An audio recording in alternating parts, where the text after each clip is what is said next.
What's going on, everybody? Welcome into Faust Reviews. Today we're talking about The Wheel of Time succeeds where Lord of the Rings of Power failed. This is a good one. This just came out. Whew, I can't believe I saw this and had to post something. And attention to detail helps elevate The Wheel of Time over its Amazon Prime Video fantasy cousin. Really? Let's get into it. Oh, this article contains spoilers. Spoilers? Is anybody even watching this show anymore? With its $500 million price tag, Prime Video's The Lord of the Rings of Power was meant to be the big event series of 2022, billed as the next Game of Thrones. Instead, it lacked critical and commercial acclaim. With the outstanding source material behind it and credible actors in front of the camera, there was enough intrigue to draw viewers in. But it lacked in visual grandeur and details that would have elevated it into something more, something better. Meanwhile, a year prior, the same streaming service debuted another adaptation of a popular fantasy series, The Wheel of Time. This series, adapted by Raph Judkins, succeeded where the Rings of Power failed to deliver, resulting in a superior fantasy saga. I mean, guys, they were both shit. Let's just call it what it is, okay? Oh, here's these guys from the Den of Geek. Oh, Lord. The Wheel of Time and the Rings of Power bring with them well-developed and recognizable characters to fans.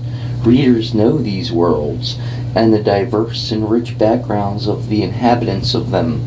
However, even while The Rings of Power was based off a hodgepodge selection of Tolkien writings rather than a singular novel or short story, it, along with The Wheel of Time and other series like it, had a due diligence to prove why the story needed to be adapted to screen in the first place. As a visual medium, television offers something that books can't, through sound and pictures. What elevates a good adaptation is the ability to infuse intent into the screen and to show how the creators are able to breathe further life into these worlds. Some of that's true, but, I mean, come on. Like, books and pictures can't do. The reason why books are so good is because everyone can visualize the book in their own mind. They create these worlds. And when everyone reads Tolkien, everyone kind of creates the same world because Tolkien describes his world in such depth.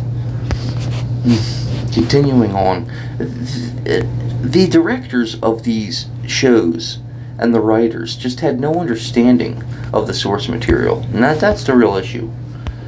The adaptation of The Wheel of Time allows a dense saga to become more palatable for the television format. The Wheel of Time Season 1 had its ups and downs. Most notably, a green cast who have grown into their roles in Season 2. Oh yeah, After one season, guys, these guys they're just OGs now. They've been in the game for a minute. They got through one season. They're ready for Season 2. They are way better, guys. Believe me. Go watch our show. But was still able to capture and maintain the sense of magic the novels first deployed. Nope, wrong. It still seems like a 2023 show.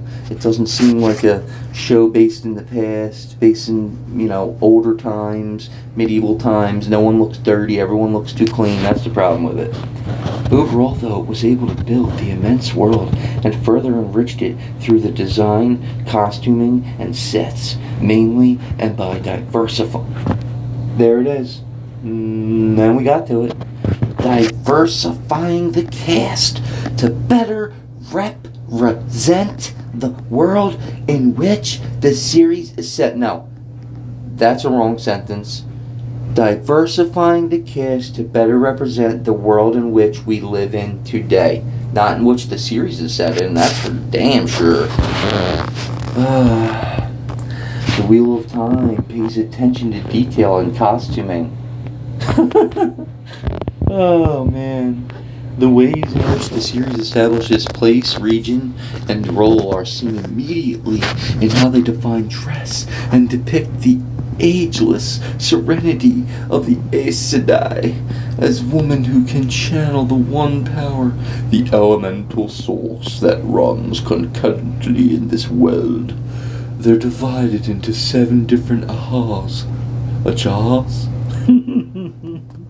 Placements that express their goals and prolific actions, coded by color: yellow, blue, red, green, gray, brown, and white. What? Where are we going with this? The Red Ajah hate men and are effectively the police of the organization, capturing men who are able to channel. Their outfits are militaristic and leather-bound, a stark contrast to the Blue Ajah, such as Rosamund Pike's Morian. The Blue Ajah seeks justice with an enormous network of informants around the world. So he's basically, what's his name? From Game of Thrones. My little birds. Accordingly, Morian often dresses best to benefit the nature of her surroundings, always with a piece of regality that puts her slightly out of step with those around her. Members of the battle rally Green Ajah are known to bound as many waters as they please. The Aes Sedai, Alana, mainly represents that group, and her charisma and wily nature are channeled into her outfits, loose-fitting to engage in the lack of rigidity of her Ajah, while also showing the hardness of their nature in the jewelry, adornments, and metallic she wears. It's all about the dressings, guys. It's all about the jewelry and the adornments. Oh my goodness. There's thought and precision that goes into each costume, each set piece that makes it feel worn and ready for use. Meanwhile, Rings of Power Season 1 suffered due to a lack of cohesion in the costuming. Their costumings were shit. It was the acting too. The writing, directing, set pieces. It was a lot. Along with a few distinguishing items to establish the setting and space, while it makes sense for a dwarf to be dressed in gold. Oh, what? No, it doesn't. It's nonsensical for an elf to do the same. Okay. With the lore pushing them more towards silver or mithril,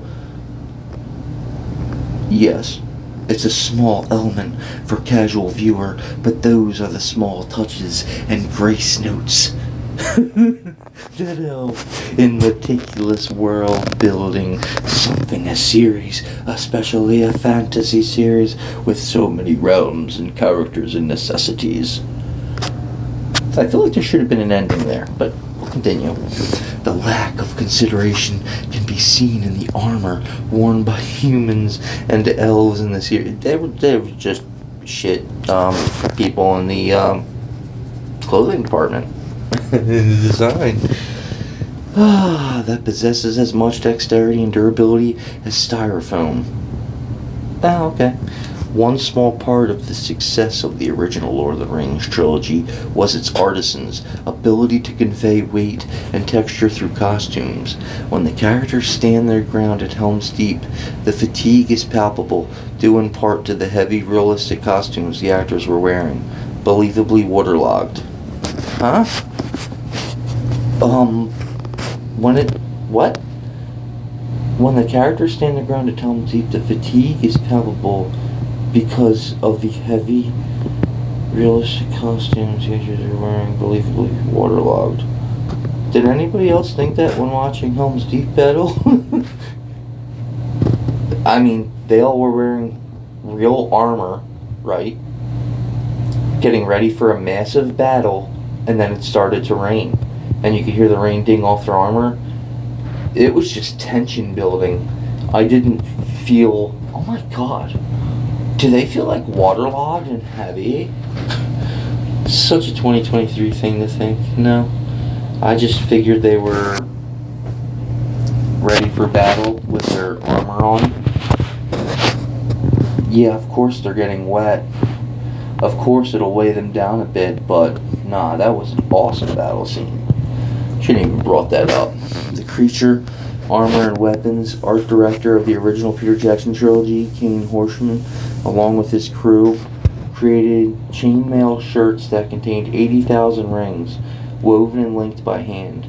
That level of painstaking detail for pieces of armor that may appear only for a second on screen is notably absent in the Rings of Power. I agree, it's also kind of notably absent in Wheel of Time. But the Wheel of Time, Season 2, gets important characters right. Oh my god, guys, they get important characters right, don't you get it? Meanwhile, the Wheel of Time, demonstrates a clear respect and love for the series. It's adapting, going further than simply relying on budget. This is the most notable in Season 2, with the introduction of the Shin-Chan, a civilization that will prove to be one of the main antagonists to our heroes. Having traveled from across the sea, they're immediately indistinguishable from the characters we've met. Their culture, different and foreign to the ones we've come to know about. The Shin-Chan operate under the doctrine of enslaving those who can weave, channelers of the One Power, calling them Damane and treating them like animals.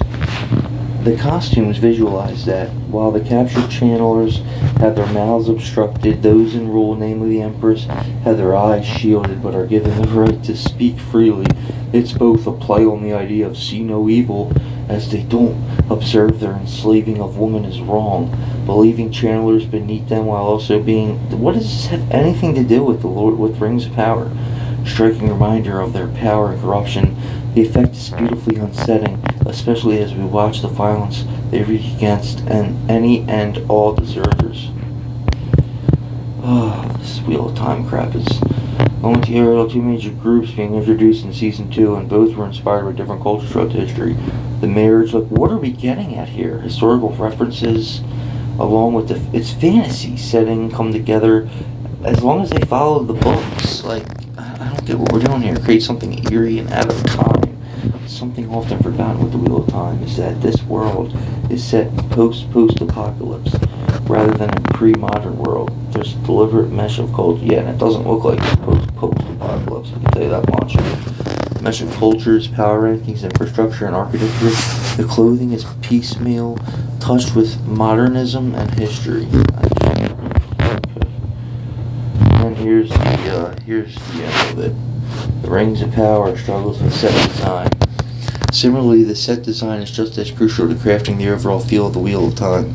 Take, for instance, the White Tower, where many Aes Sedai reside. The architecture blends European and Southeast Asian influences, showcasing foundations from a world before the breaking, transformed into something new and different, a focal point to the series and a place where many casual inhabitants of the world fear. It's built to be opulent but cold. The wide arching windows offer the manifestation of literal eye of the world in which the Aes Sedai look due to their power and influence. Compare that to the Rings of Power where, despite the lavish costumes, Khazad-dûm, the home of the dwarves, Durin and Disa, possesses no spark of life. Instead, it, like so many mainstream blockbusters today, adopts a grayness to its aesthetic, something that doesn't create something timeless, but something so without distinction that it could reside anywhere. Some truth to that. Both the world of J.R.R. Tolkien and Robert Jordan's Wheel of Time series share rich, dense lore, but the Wheel of Time television is the only one of the two that proved as much. While Rings of Power was able to establish different places and civilizations through the visual understanding of elves, dwarves, and humans, all living in the separate divisions of Tolkien's world, the Wheel of Time needed to achieve the same effect with a largely human cast. The Wheel of Time is what the Rings of Power wanted to be, guys. And here we go. Hit the like button. Subscribe to the channel if you're new. If you want to see more like this in the future, I review movies and I review crap like this. But I don't think the Wheel of Time was better than Rings of Power, but Rings of Power was a complete garbage pile of dumpster fire, so I don't know. The latter lacks any visual spark or imagination. Not every Wheel of Time actor settled immediately into their roles, needing to shake off stiff line delivery as many dealt with the first major leading role. Hit the like button. What the heck, Ski? Where are we? Hey, get out of there. Needing to shake off the stiff line delivery is made. Oh my goodness, guys, I just read the thing. Hit the like button. Despite this, it delivers a story that is enlivened through a world that has been suitably enriched and brought to life through the minds behind the series. That's what it's all about. That's what we're writing about. The minds of creative show. The show honors the source material. Does it, guys? Tell me, does it? While visually making sure areas and fractions are distinguishable enough so that non-book readers are able to follow along.